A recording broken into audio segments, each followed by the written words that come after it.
말씀 고린도서 12장 말씀입니다. 오늘 본문은 특별히 이제 성령에 관한 내용입니다. 이것이 12장부터 14장까지 이제 계속 이어지고 있습니다. 그 중에서도 오늘 본문은 특별히 이제 성령의 은사와 관련된 그런 내용이라고 이야기할 수가 있습니다. 사실 고린도 교회는 이제 강한 성령의 역사를 체험한 그런 교회였습니다. 그리고 이제 그것으로 인해서 많은 성도들도 이 다양한 성령의 은사를 체험한 이제 그런 가운데 있었는데, 하지만 이제 그럼에도 불구하고 이 고린도 교회는 이 성령의 은사에 대해서 좀 올바른 지식을 갖고 있지 못함으로 인해서 성도들 간에 서로 이제 자랑과 다툼이 좀 있었다라고 성경은 말씀을 하고 있습니다.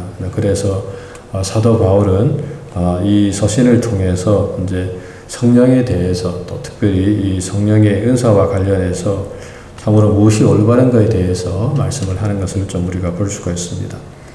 먼저 오늘 본문에서 바울은 이제 성령의 가장 큰 사역이 뭐냐라고 했을 때 그것은 바로 예수님을 주라고 시인하는 것이다 라고 이렇게 말씀을 하고 있습니다. 2절에 보게 되면 너희도 알거니와 너희가 이방인으로 있을 때에 말 못하는 우상에게로 이끄는 대로 이끌려갔으니 라고 말씀하고 있습니다. 자, 과거에 이 고린도 교인들은 이제 그 우상을 섬기는 그런 사람들이었는데, 하지만 성령을 통해서 그들이 이제 거듭나게 되었다라고 하는 것입니다.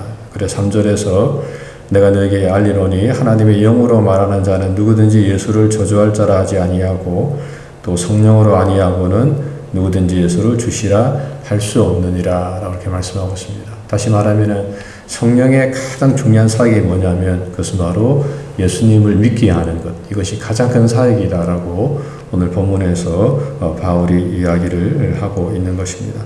하지만 오늘날 많은 사람들도 이것을 잘 모릅니다. 마치 이제 우리가 성령 받으면 은사에 대해서 말하시는 분들이 많은데, 물론 우리가 은사도 중요합니다만, 하지만 가장 중요한 것은 바로 우리가 입으로 예수님을 주라고 시인하는 것, 주는 그리스도시고 살아계신 하나님의 아들이십니다 라고 이렇게 우리가 시인하고 거듭나는 것, 이것이 바로 성령이 하는 가장 큰 일이다 라고 성경은 우리에게 말씀을 하고 있습니다. 두 번째로는 오늘 본문에서 바울은 이 성령을, 그러니까 특별히 이제 이 성령의 은사로 주시는 분은 성령님이시다 라고 이렇게 말씀을 하고 있습니다. 4절에서 은사는 여러 가지나 성령은 같고, 그러니까 직분은 여러 가지나 주는 같으며, 그러니까 은사를 주시는 분은 성령이시고 직분을 주시는 분은 바로 주님이시다라고 하는 겁니다. 또 사역은 여러 가지나 모든 것을 모든 사람 가운데 이루시는 분은 하나님이시다라고 이렇게 이야기하면서, 그러니까 성부, 성자, 성령 하나님께서 이 모든 것을 우리에게 주신다라고 이렇게 말씀을 하고 있습니다. 그러므로 그것으로 인해서, 그것 때문에 서로 다투거나 자랑하지 말라라고 이렇게 바울이 말씀을 하고 있는 것입니다. 그러면서 특별히 이제 7절에서 각 사람에게 성령을 나타내심은 유익하게 하려 하심이라 라고 말씀을 하고 있는데, 성령께서 우리에게 특별히 이제 이 은사를 주시는 이유가 뭐냐? 그것은 바로 자신이 어떤 그 능력을 드러내고 또 그것으로 인해서 서로 다투라고 주시는 것이 아니라, 가장 중요한 것은 그의 공동체의 유익을 위해서 성령께서 우리에게 이 은사를 주신다라고 바울은 말씀을 하고 있는 것입니다. 그러니까 그 부분에 대해서 사실은 이 7절의 말씀을 우리가 잘 기억해야 됩니다. 그러니까 오늘 본문에서 이제 많은 이 성령의 은사가 나옵니다.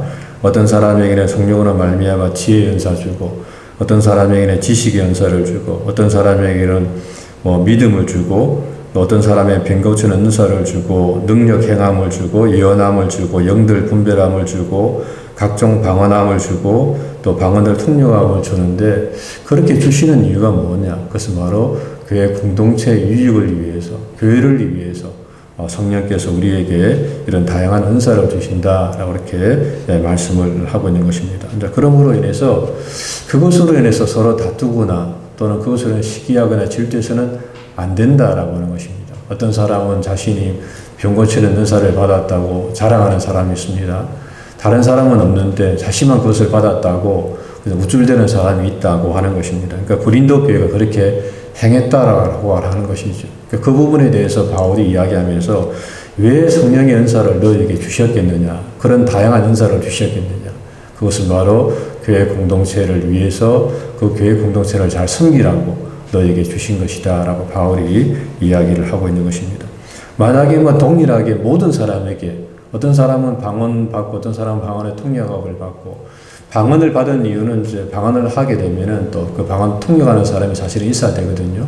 그러니까 예언도 마찬가지고 모든 것을 동일하게 주었다 그러면은 사실은 이게 교회 공동체에 아무런 유익이 없는 것입니다. 사실은 다양한 은사가 있을 때에 그 교회가 바르게 설 수가 있다라고 하는 부분이죠. 그런 부분에서 11절에서도 이 모든 일은 같은 한 성령이 행하사 그의 뜻대로 각 사람에게 나누어 주시는 것이니라 라고 이렇게 말씀을 하고 있는 것입니다. 그러므로 인해서 오늘 본문에서 바울은 그것으로 인해서 서로 다투거나 자랑하지 말고 교회 공동체를 잘 세워나가라 라고 이렇게 말씀을 하고 있습니다. 그런 부분에서 정말 오늘도 우리에게 사실은 다양한 은사가 있습니다. 사실 예수님 믿고 난 후에 은사를 내가 못 받았다. 그런 건 없습니다. 하나님께서 어떤 사람은 이 병 고치는 은사나 방언의 은사, 방언 통역의 은사를 주지만 또 어떤 사람에게는 우리 지혜의 은사 주시고 지식의 말씀의 은사를 주기도 합니다. 오늘 본문에는 이 믿음을 주신다고 그랬는데 이 믿음이라고 하는 것은 사실은 우리가 예수님 믿고 구원받는 그런 믿음이 아니고 정말 좀 이 강한 믿음이 있는 사람이 있습니다. 어떤 상황에서도 흔들리지 않고 그 상황에서 끝까지 주님을 바라보는 그런 믿음이 있는 사람이 있습니다. 근데 그런 믿음을 하나님께서 또 주신다라고 하는 것입니다. 또 어떤 사람에게는 성령으로 병 고치는 은사를, 우리가 흔히 말하는 조영기 목사님이나 현신의 원사님 같은 경우는 이 병 고치는 은사를 받아가지고 수많은 환자를 고치지 않습니까? 이것도 성령께서 주시는 은사지 자기가 어떤 특별한 능력이 있어서 그렇게 나타내는 것이 아니다라고 성경은 이야기를 하고 있습니다. 그러므로 그것을 통해서 이 교회 공동체에 유익을 주고 자신의 유익이 아니라 정말 이웃의 유익, 타인의 유익을 위해서 그것을 쓴다면 정말 그것이 바르게 은사를 활용하는 것이다 라고 우리가 이야기를 할 수가 있는 것입니다. 그러므로 그런 다양한 이 은사를 통해서 정말 오늘도 교회 공동체의 유익을 위해서 나가 아니라 타인의 유익을 위해서 정말 헌신하고 또 그렇게 하나님 앞에 정말 하나님의 뜻대로 그렇게 믿음으로 살아가는 오늘 복된 한 날이 되시기를 주님의 이름으로 간절히 부탁을 드립니다.